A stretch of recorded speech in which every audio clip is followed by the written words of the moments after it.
বেগম রোকেয়ার অবাক করা কল্পনা শক্তি ও চিন্তাকে কাজে লাগানোর আহ্বান জানিয়েছেন প্রধান উপদেষ্টা ডক্টর মোহাম্মদ ইউনূস। সকালে রাজধানীর ওসমানী স্মৃতি মিলনায়তনে বেগম রোকেয়া পদক প্রদান অনুষ্ঠানে তিনি এ আহ্বান জানান। আয়োজনে সমাজের বিভিন্ন অঙ্গনে অবদান রাখায় বেশ কয়েকজন নারীকে রোকেয়া পদকে ভূষিত করা হয়। পরে মনোজ্ঞ সাংস্কৃতিক অনুষ্ঠান উপভোগ করেন প্রধান উপদেষ্টা।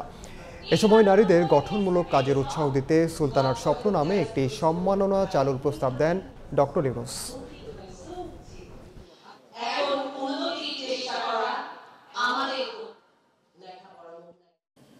তার কল্পনা শক্তি আমাকে অবাক করে এবং এই কল্পনা শক্তি আমাদের সবার আছে, কিন্তু আমরা বেগম রোকেয়ার মতো করে তাকে ব্যবহার করতে পারছি না।